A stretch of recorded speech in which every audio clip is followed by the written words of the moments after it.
கிட்ட பார்க்க. உடனே இதை புரிஞ்சுக்கிட்டு நம்ம பிக்கலோ என்ன பண்றான், இங்கே இருந்து பறந்து அவனும் கிர்லினும் பறந்து போறானுங்க. ஆமா, நம்ம கோகு என்ன சொல்லியிருப்பான், இங்க மிகப்பெரிய சண்டை நடக்க போகுது, நீங்க 3 பேரும் இங்க இருக்காதீங்கிறத வந்து அந்த கண் பார்வையா சொல்ல.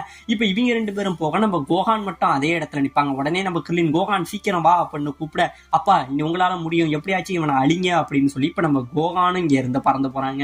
3 பேருமே பறந்து போக இப்ப இந்த பக்கம் நம்ம கோகு அப்படியே நின்றுட்டு இருந்தான் பாத்தீங்களா.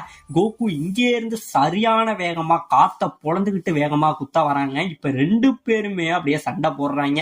இவங்க சண்டை போடுறது வந்து இவங்களுக்கு மட்டும்தான் தெரியுது, சுத்தி உள்ள யாருக்குமே தெரியல. அந்த காத்து மட்டும் இதுக்கும் அதுக்கும் அசைஞ்சா எப்படி இருக்கும் அந்த மாதிரி இருக்க. சுத்தி உள்ளவங்களுக்கு பயங்கரமான ஷாக்கு, இங்க என்ன நடக்குது, வெறும் காத்து மட்டும் நகர்ற சத்தமா இருக்கே, அவங்களை எங்களால பார்க்கவே முடியலங்கிற மாதிரி இருந்துகிட்டு இருக்க. இவங்க 2 பேரும் சரமாரியா சண்டை போட்டுக்கிட்டு இருக்கானுங்க. இவனுங்களோட அந்த சண்டையோட அதிர்வு இருக்கு பாத்தீங்களா, ஒரே இடத்துல ஒரு 100 முறை இடி விழுந்தா எப்படி இருக்கும் அந்த அளவு அதிர சுத்தி உள்ள இடங்கள் எல்லாம் அப்படியே உடஞ்சி செதறுதுங்க.